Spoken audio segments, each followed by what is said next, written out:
Bank reconciliation statement, bank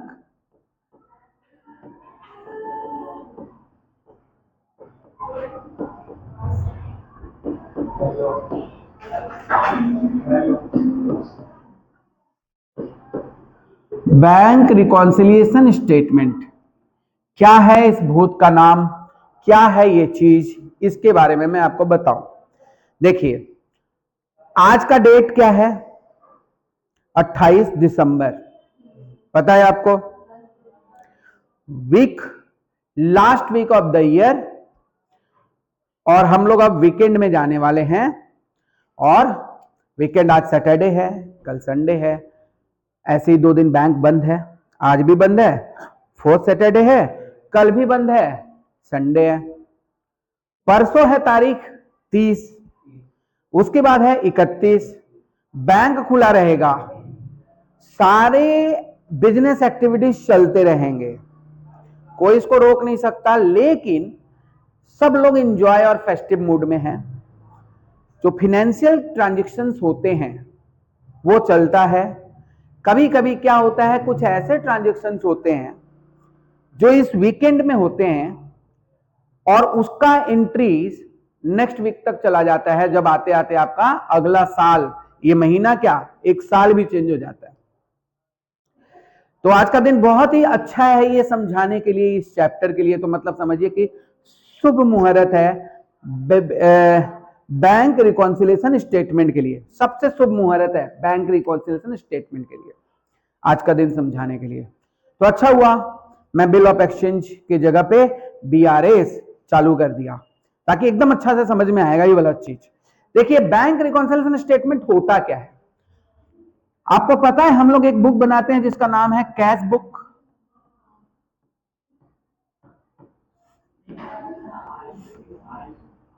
और आपको पता है हमारा बैंक भी हमारा एक बुक बनाता है हमारे लिए ही, जिसका नाम है पासबुक या बैंक स्टेटमेंट।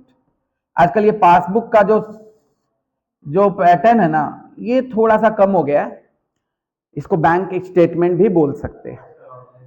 ऑनलाइन स्टेटमेंट भी आ चुका है आजकल। वैसे हालांकि उतना जरूरत नहीं पड़ता, आपको सारे इंफॉर्मेशन मिल जाते हैं, लेकिन फिर भी बैंक रिकॉन्सिलिएशन स्टेटमेंट का परंपरा काफी पुराना है अकाउंट्स के स्टूडेंट को सीखने के लिए। इसीलिए अकाउंट्स के स्टूडेंट ये सीखते हैं, क्योंकि इससे क्या होता है, बैंक रिकॉन्सिलिएशन स्टेटमेंट में ये कैश बुक और पासबुक में होने वाले ट्रांजेक्शन के बीच में समन्वय स्थापित होता है, जिसको हम लोग रिकॉन्सिलिएशन कहते हैं। एक बैलेंसिंग देखा जाता है, क्योंकि हो सकता है कुछ ट्रांजैक्शन हम कर दिए हैं अभी तक बैंक में नहीं हुआ, हो सकता है कुछ ट्रांजैक्शन बैंक ने कर दिया है लेकिन हमें पता नहीं।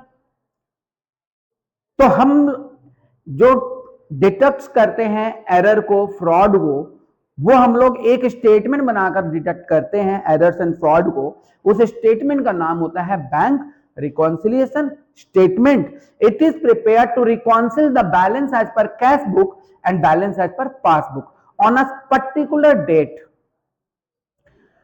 बनाने का हम लोग हर रोज बनाए, लेकिन इसका कोई मतलब नहीं है। हम लोग इसको ईयर एंड में, मंथ एंड में बनाते हैं। कब बनाते हैं?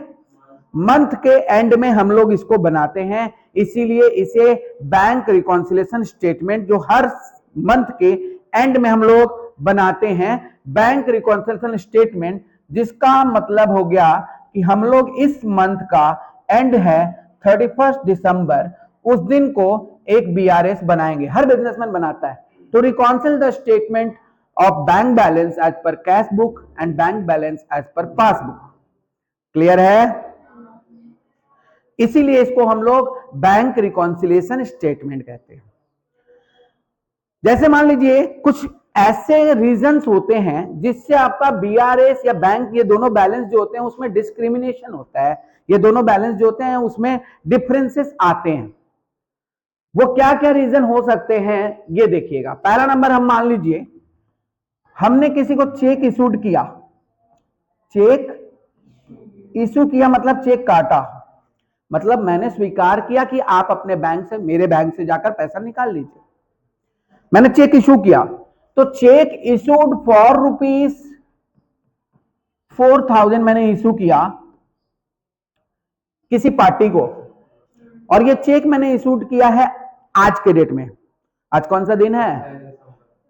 28 दिसंबर। और दूसरा सैटरडे। दूसरा क्या? पेमेंट मांगने आया मेरे को, मैंने उसको एक चेक इशूड किया, 4,000 रुपया का चेक इशूड किया। वो बोला कि आप जाइए, इसको मेरे बैंक से पैसा निकाल लीजिए। बोला ठीक है भैया, कोई बात नहीं, हम निकाल लेंगे। लेकिन जब वो घर गया, जब वो गया तो उसको पता चला कि आज तो बैंक ही बंद है। आज बैंक क्या है? बंद है। तो ये चेक दिया है तो क्या ये वैलिड नहीं है? ये वैलिड 3 महीना तक होता है। वो कभी भी जाके चेक को बैंक में डालेगा ना, तो उसका पैसा इन कैश हो जाएगा। लेकिन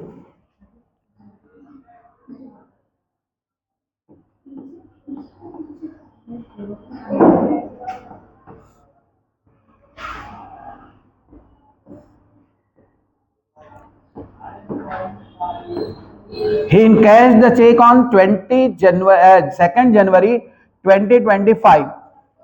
वो चेक को कब इनकैश किया? 2 जनवरी 2025 को। अच्छा एक बात बता दें, हम जिस दिन चेक को काटते हैं ना, अपने बुक में उसी दिन रिकॉर्ड कर देते हैं। इधर देखिए, इधर ये बुक है मेरा कैश बुक, और ये बायां हाथ जो है वो पासबुक है। जब मैंने okay, left hand is your passbook and right hand is your cash book. Cash book में रिकॉर्डिंग हम करते हैं, पासबुक में हम रिकॉर्ड नहीं कर सकते, हालांकि रखते हम ही है। उसका रिकॉर्डिंग कौन करता है? बैंक वाला करता है। ये नहीं कि बैंक स्टेटमेंट का भी रिकॉर्ड हम ही कर दें। तो मैंने क्या किया, जिस दिन चेक काटा किसी के ऊपर, तो मैंने चेक को क्या किया, अपने बैंक में कम कर दिया। इधर देखो, ठीक है। लेकिन ये एंट्री 31 दिसंबर तक अभी पासबुक में नहीं हुआ है। अब देखो, हम पासबुक में तो रिकॉर्ड कर नहीं सकते। जो भी रिकॉर्ड करना है वो किसको करना है? हमको जो भी करना है वो कौन करना है? अपने अपने इस दाएं हाथ को भी एडजस्ट करना है, इसको नहीं एडजस्ट कर सकते। हम लोग क्या करेंगे? बढ़ा देंगे। बढ़ाने का मतलब ऐड कर देना। तो अभी हम क्या करेंगे? ऐड करेंगे। समझ आया? एक मिनट शीतल जी, यहाँ क्लास हो रहा है, मैं समझा दूंगा। चलिए बोलिए, क्यों बढ़ाएंगे ये पूछ रही हो तुम? जब मैंने चेक काटा था तो मैंने अपने कैश बुक को कम किया था कि मेरे बैंक से पैसा कम हो गया। लेकिन अभी तक बैंक में पैसा कम नहीं हुआ। वो तो 31 दिसंबर को हम लोग अपना बीआरएस बना रहे हैं। हम लोग अपना बीआरएस कब बना रहे हैं? 31 दिसंबर को। ये कब हुआ एंट्री? ये 2 जैन को हुआ, तो अगले महीना चला गया ना। लेकिन हम पैसा इसी महीना माइनस कर दिए हैं। तो जब हम इसी महीना माइनस किए तो ये गलती हमको क्या करना था, कैसे सुधारेंगे? हम इसको तो कुछ कर नहीं सकते, है ना। ये तो इसके साथ हम एडजस्ट, जो भी है हम ही को एडजस्टमेंट करना होगा, ठीक है ना। ये वाइफ जैसी है, इसको क्या करना होगा? हमको एडजस्ट करना होगा। ये है, इसको एडजस्ट करना होगा। ये घटा दिया तो इसको बढ़ जाना होगा। हाँ ठीक है जी, ठीक है। आप जैसे, समझ आया बात? तो पासबुक को एडजस्ट कौन कर सकता है? पासबुक को एडजस्ट कर सकता है, पासबुक को बैंक ही करेगा। तो मैंने जो एंट्री पहले ही कर दिया है, वो एंट्री अगर पासबुक में नहीं हुआ है तो पासबुक के हिसाब से आपको मूव करना होता है। इसी को कहते हैं एडजस्टमेंट, ठीक है।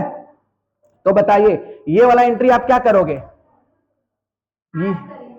ऐड करोगे। अभी हम एक बार मान के चलते हैं कि दोनों जगह फेवरेबल बैलेंस है। गेट बंद कर देना थोड़ा। अभी हम क्या मान के चलेंगे? दोनों जगह फेवरेबल बैलेंस है।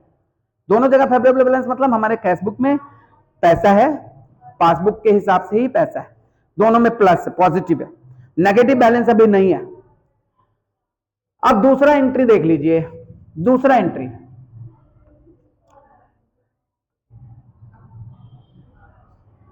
चेक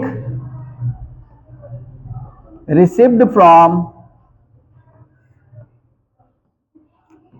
अलीसा एंड को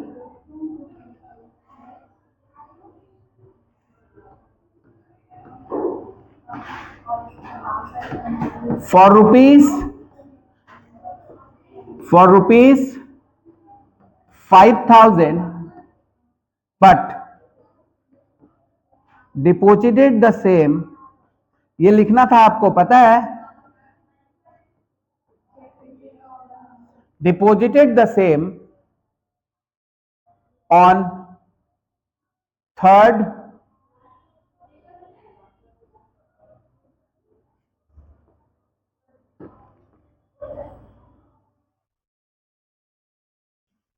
deposited the same on the same day.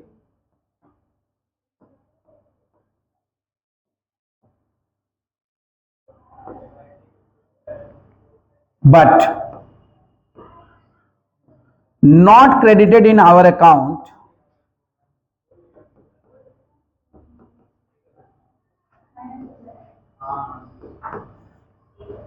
till 31st December 2024. 31st December 2024. अभी ये चेक मेरे को मिला, कल मिला था, मैंने कल ही इसको बैंक में जमा कर दिया। बैंक में मैंने जमा कर दिया, कल ही जमा कर दिया 27 दिसंबर को। जनरली ऐसा डिस्क्रिमिनेशन आपके ईयर मंथ एंड में ही होता है, क्योंकि बैंक के ट्रांजैक्शंस क्लियर होने में 2 या 3 दिन लगते हैं। मैंने कब जमा किया चेक को? मैंने जमा किया तो अपने कैश बुक को क्या करेंगे? बढ़ा देंगे। मैंने कैश बुक को क्या किया? बढ़ा दिया। लेकिन 31 दिसंबर तक अभी तक पासबुक में एंट्री नहीं हुआ है। अभी बताइए हम पासबुक में बढ़ाएंगे क्या? हम लोग किसके साथ कर सकते हैं? जो कुछ भी करना है हम कहां करेंगे? इसको कमाएंगे। तो क्या किए? लेस किए। चेक जमा किए हैं लेकिन बैंक में अभी तक इसका कोई एंट्री नहीं हुआ है, तो हम लोग क्या करेंगे? लेस कर देंगे। तो ये वाला एंट्री क्या होगा? लेस होगा। तो ये सब कुछ रीजंस हैं जिससे आपके बैंक बैलेंस मैच नहीं करते हैं सेम डेट को। आपका बैलेंस आपके कैश बुक के हिसाब से दिखा रहा है 30,000, लेकिन आपके पासबुक के हिसाब से दिखा रहा है 25,000। अब क्या कोई डिफरेंस है? ये क्या कोई डिफरेंस है? नहीं। आप जिस दिन चेक बैंक में जमा करोगे उसी दिन आप क्या लिख दिए? मेरे बैंक में पैसा आ गया। लेकिन जरूरी नहीं है कि उसी दिन बैंक में आपके पास पैसा आएगा। पैसा आपके 2 या 3 दिन बाद आता है। और यही चीज हमारा ये वीकेंड का जो जंक्शन होता है ना, मंथ एंड का जो जंक्शन होता है, इसी बीच में जो ट्रांजेक्शंस होते हैं उस ट्रांजेक्शंस के साथ होता है। इसी के कारण हमको बैंक रिकॉन्सिलिएशन स्टेटमेंट बनाने पड़ते हैं। समझ में आया? मेरा एक अच्छा कस्टमर मेरे अकाउंट में हर महीना 20 तारीख को पेमेंट कर देता है। क्या करता है? इस बार वो 20 को पेमेंट नहीं किया, वो 25 को किया। 25 को किया, मेरे अकाउंट में वो पैसा डाल दिया, directly deposited in my account. लेकिन ये बात मेरे को पता नहीं चला। ये हम 31 दिसंबर को जब हम देख रहे हैं कि मेरे अकाउंट में क्या हुआ, पैसा बढ़ गया है। किस लिए बढ़ा? तो मेरा अच्छा कस्टमर जाके बैंक में पैसा डाल दिया, मेरे नाम का कस्टमर है। अब हमको पता है कि हमारा बैंक में एंट्री हो चुका है, हमारे बैंक में एंट्री। अब हमारा बैंक बढ़ गया कि घट गया? बढ़ गया। अब हमें क्या करना है? कैश बुक को भी बढ़ा देंगे। इसको आप कुछ नहीं कर सकते हो कैश बुक के साथ, इसी के साथ एडजस्टमेंट करने होंगे। समझ आया क्या? लेफ्ट हैंड के साथ ही एडजस्टमेंट करने होंगे। यही होता है बैंक रिकॉन्सिलिएशन स्टेटमेंट। तीसरा रीजन क्या बताए हम? Good customer directly deposited into our bank. हमारा 31 दिसंबर को एक इंश्योरेंस पॉलिसी का प्रीमियम कटता है। क्या कटता है? चौथा रीजन, इंश्योरेंस पॉलिसी का प्रीमियम कटता है। मैंने बैंक को बोला कि भैया इसका इंस्ट्रक्शन मैंने दे रखा था बैंक को, दिसंबर में हर साल आप ये प्रीमियम काट लीजिएगा दिसंबर मंथ में। उसने 31 तारीख आते ही प्रीमियम काट लिया। प्रीमियम कट गया। कहां से कट गया? बैंक से ही कटेगा, वो तो मेरे को फोन करने जाएगा नहीं। बैंक से कट गया, पासबुक कम हो गया। अब हमें पता चला, हम क्या करेंगे? कैश बुक को भी कम कर देंगे। सीधा बात है। बस आपको मूव करना है किसके तरफ? पासबुक की तरह से एडजस्ट करना है। किसके तरफ एडजस्ट करना है? पासबुक की तरह से एडजस्ट करना है। पासबुक को आप टच नहीं कर सकते, इस बात को ध्यान में रखिएगा। जो भी कुछ करना है किसके साथ करना है? कैश बुक को। हम लोग हर मेथड को सीखते समय कैश बुक पासबुक को बढ़ाना घटाना करते हैं, लेकिन हम लोग ये एक बात याद रखें, पासबुक इज कांस्टेंट। जो भी ट्रांजेक्शन करने होंगे किसके साथ करने होंगे? कैश बुक के साथ करने होंगे। ठीक है? एक और एग्जांपल, मैंने एक कंपनी का शेयर ले रखा था, उसका डिविडेंड हमारे अकाउंट में डायरेक्टली क्रेडिटेड हो गया। डायरेक्ट क्या हो गया? क्रेडिटेड हो गया। मतलब मेरा कैश बुक, मेरा पासबुक बढ़ गया। अब हमें पता चला, हम क्या करेंगे? बढ़ा देंगे, ऐड कर देंगे। क्लियर है क्या? उसी तरह से एक और एग्जांपल, बैंक जब मेरे को इंटरेस्ट देता है तो क्या वो मेरे घर पे आके पहुंचा देता है कि ले भैया आपका बैंक में इतना रुपया डिपॉजिट है, ये इंटरेस्ट पकड़िए? नहीं ना, वो मेरे अकाउंट में साइलेंटली जमा कर देता है। हो सकता है मेरे को मैसेज नहीं मिला हो, लेकिन मेरे अकाउंट में जमा कर दिया, मेरे अकाउंट में जमा कर दिया। तो आपका अकाउंट में जमा हो गया, अब हमें क्या करने होंगे? ऐड करने होंगे। जो गैस सिलेंडर हम लोग खरीदते हैं, आपको पता है उसका कुछ पैसा कैशबैक आता है, 20 रुपया 27 पैसा। आपको नहीं पता? जो सब्सिडी, ये पहले 250 हुआ करता था, फिर अचानक 20 रुपया 27 पैसा ही आता है। एक व्यंग है ये अपने सरकार पे, लेकिन बात वो नहीं है। पहले ये 250 आया करता था जब गैस बिल बढ़ा, लेकिन अब 20 रुपया 27 पैसा ही आता है। अब 20 रुपया 27 पैसा का जो गैस बिल है उसका मैसेज भी नहीं आता कभी कभी। आप जब अकाउंट में एंट्री कराने जाते हो तो पता चलता है 20 रुपया 27 पैसा आपके बुक में आ गया। अब आपके बुक में 20 रुपया 27 पैसा ज्यादा दिखा रहा है, आपका कैश बुक क्या है? कम दिखा रहा है। हम लोग क्या करेंगे? कैश बुक को ऐड। इससे आसान कोई चीज है तो मेरे को बता दो। अब इसको क्या बोलते हैं? इसी को बीआरएस बोलते हैं। इजी है। चलिए नेक्स्ट पार्ट में हम लोग इसका एक क्वेश्चन करेंगे, ये बीआरएस का कॉन्सेप्ट समझाने के लिए। लेकिन इसके पहले आपको एक बात बता देते हैं। नेक्स्ट पार्ट मतलब अभी नेक्स्ट पार्ट का मतलब है, एक चीज आप समझ जाइए, कैश बुक हम बनाते हैं, कैश बुक हम बनाते हैं, पासबुक हमारा बैंक बनाता है। लेकिन हम जिस चीज को डेबिट करते हैं, पैसा बढ़ता है तो डेबिट होता है, आई तहने, और पैसा जाता है तो क्रेडिट होता है, जाई तहने। याद रहेगा? लेकिन पासबुक हमारा ठीक उल्टा करता है, आई तो क्रेडिट में रखता है और जाई तो डेबिट में रखता है। इसका मतलब हुआ ये डेबिट है और ये क्रेडिट है। यहां पर भी डेबिट इधर ही होता है और क्रेडिट इधर ही होता है, लेकिन हम लोग हमारा ठीक उल्टा प्रतिबिंब होता है हमारा पासबुक में पैसा बढ़ने का मतलब क्रेडिटेड। आप जब किसी को गूगल पे करते हो तो आपके अकाउंट में आता है your account has been debited by this amount, मतलब आपका अमाउंट कम हुआ। और जिसके अकाउंट में आप पैसा भेजते हो उसके अकाउंट में लिखा हुआ your account has been credited by this amount from this amount, मतलब आपसे क्रेडिट हुआ है और किसी और से डेबिट हुआ है। तो वह बैंक मैसेज आपको भेजता है। कौन मैसेज भेजता है? आपका अकाउंट क्रेडिट मतलब बैंक में पैसा आया कि गया? आई। पासबुक के हिसाब से आपका अकाउंट क्रेडिट हुआ है।